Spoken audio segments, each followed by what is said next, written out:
Hello, I am Coach Gail of Y Powered Whole Health Coaching, here to talk to you about making peace with food, taming emotional eating. I want to share my top 3 tips with you tonight about how to be more present and be less prone to emotional eating. You know, in my 7 years of whole health coaching, I've helped countless women get to a better place with their eating habits and tame the emotional eating monster. You know, I know it was a really rough year plus for a lot of women with the pandemic and sheltering in place, and a lot of excess pounds that went on for a lot of people, a lot of emotional eating that was stress driven, and a lot of people have come to me and talked to me about how to move beyond the emotional eating habits. And I want to share some of the top tips with you tonight. So top 3, okay, not necessarily in order, but hopefully some will resonate with you. So a lot of emotion-driven eating is based in our emotions and stress. So that is a really good way to get underneath it. But these tips are not necessarily about taming stress, but more sort of based in other sort of tactics that we can approach emotion-driven eating with.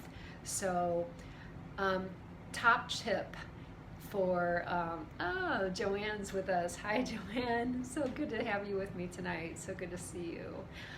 So top tip for taming emotional eating is simply being more present with our food. So often when we are multitasking with food, it's so easy to end up being in a mindless eating place. So what I encourage you to do is to eliminate distractions when you're eating. And a really good mantra for this is, when I eat, I just eat. So definitely avoid the bottomless pit trap. You know, if you have like a bag of chips, or, you know, eating anything out of a bottomless whatever, avoid that.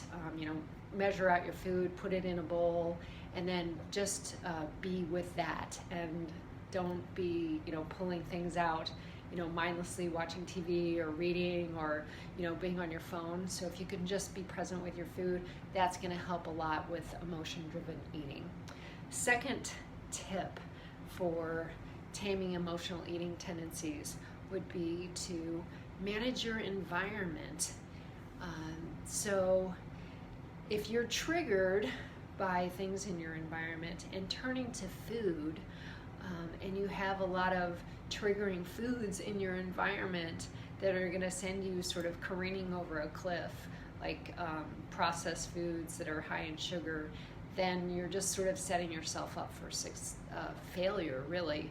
So, you know, good health begins at the grocery store. So if you're leaving the junky stuff on the shelf, you know, you're going to have fewer triggers in your environment. So be really intentional and mindful about what you're bringing home. And if you don't have those trigger foods in your environment, then you're going to be a lot more successful. So if you surround yourself and have lots of healthy foods in your kitchen and in your pantry, then you're going to have a much easier time.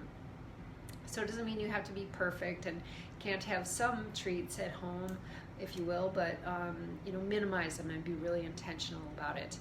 And my sort of related suggestion to that, in this second tip, is that you look for healthy substitutions. So for example, if you say are a lover of Snickers bars, for example, that peanut butter and chocolate combination, who doesn't love that, right?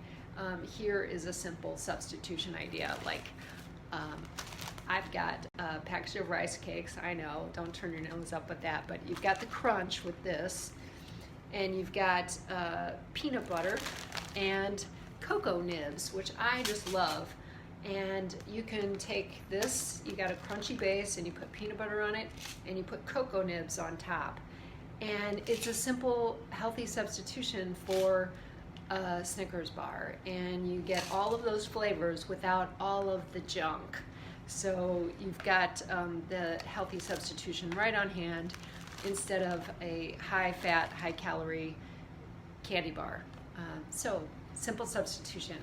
And my third tip is for taming the emotional eating when it hits, is to remember that your power lies in pause. So often when we get wrapped up in emotional eating, it is about momentum and habit. So if we can look for the opportunity to pause, either before it hits or during, then there's so much opportunity to break that pattern. If we remember this little mantra, our power lies between the stimulus and the response. So that's really where we have that opportunity. So if the stimulus is, we have a, we get triggered by an argument or something, and then we feel driven to go eat something sweet, we notice that stimulus hits us, and then we say, oh, there it is. And our response is to go get something sweet to comfort us, and we say, oh, wait a minute.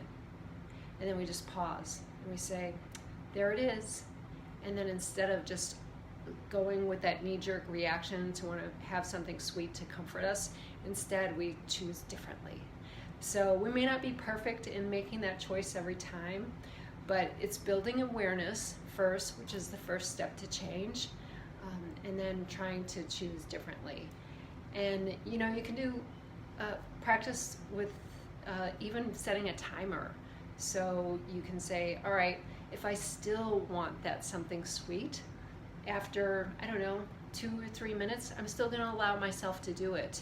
But you can be surprised if you just put that little pause in, but before you respond, and distract yourself with something else, you may not end up wanting it after all. So play with it, practice it. You may not be perfect each time, but just unlearning those learned behaviors, you might be surprised at how you can choose differently. So hope those 3 tips are helpful for you. And if you would like some more, I have a tip sheet. It's free for the asking, and it's titled 6 Ways to Begin Your Love Relationship with Food. So get in touch if you would like that.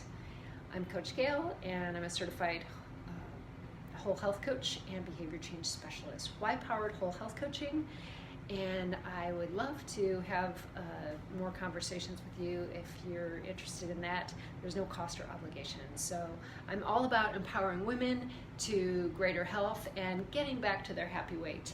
So here's to taking good care of you and making this year one of your healthiest years ever. So that's all for tonight. I hope to see you again. Bye now.